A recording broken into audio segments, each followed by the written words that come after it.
Hey guys, welcome to the 110th C# tutorial that I'm making for the new Boston. And in this tutorial, I'm going to be showing you how to read XML more. So in the previous tutorial, we only read XML files that were on our computer. So we had the users navigate to that file and then select it. Well, in the previous tutorial, I told you that you didn't have to put the path to the file in your computer. It could also be a URL to the file. So I uploaded the XML file that we were working with in the previous tutorial to webs.com. So as you can see right here on this web page, we just have our XML file. So now we can just pass the URL to that XML file through instead of pass the file on our computer. And this should work just the same. So let me just comment these out because we won't need the open file dialog if we already know where the file is. So now we should get Adam. Because on this web page right here, people, person, and then Adam, or in the name node of Adam. So it should just work just like before. We should get Adam in a message box. Yep. And if we were to change this to age, we should get 15 in the message box because inside of this age node we have 15. So we should get 15 here. Yep. And as you can see, it was a little bit slower than reading it like off your computer, and that's just obviously because it has to download the web page, so just keep that in mind if you ever plan on reading it off of a web page instead of off your computer. Alright, so up until now, we've only been looking at having one person, so we only have one person stored inside of this people node. Well, what if we had multiple people? So if we had another person, let's say named Bob, say they're just 18 and their email is weedbob@gmail.com. So instead of having to deal with only one node right here, we now have to deal with two.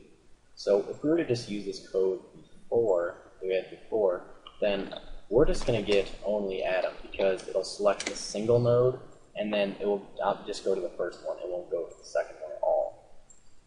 So now we're only going to get Adam. We won't get Bob as well. No, we only get Adam. So what we're going to have to do is create a for each statement to loop through each person node inside of this people node. So what we're going to do here, we're going to say for each XML node, so just a node. So for each one of these person nodes, I'll just call it node, in xdoc.select nodes using the select nodes method, and this will just return an XML node list. So it'll just basically be an array or a collection of XML nodes. And now we just have to give it a path to that node that we want it to look for. So since there's multiple person nodes, we're going to say people/person. So we're looking for multiple person nodes. So we're going to say people/person.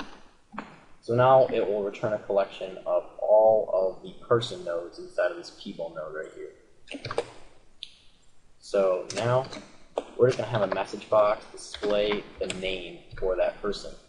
So we're just going to say node, that XML node, dot select single node, and then since we're already inside of this person node right here, we don't have to say people/person since we're already inside of there. We can just say name. So select this name node, and then get the inner text of that so we can get the person's name. So now when we debug here, click this button, select that XML file, we should get one for Adam and one for Bob. Adam and Bob. And this will work if you have a bajillion people. If you have like 1,000 people, it'll read it just the same. So if we have another person here, say named Rick, and we have another person named Joe, we'd get all of them. We wouldn't, we'd get all of them. So this is really handy for if you have like a huge XML file or something. Adam, Bob, Rick, and Joe. Perfect. So that's pretty much it for this tutorial. So see you guys.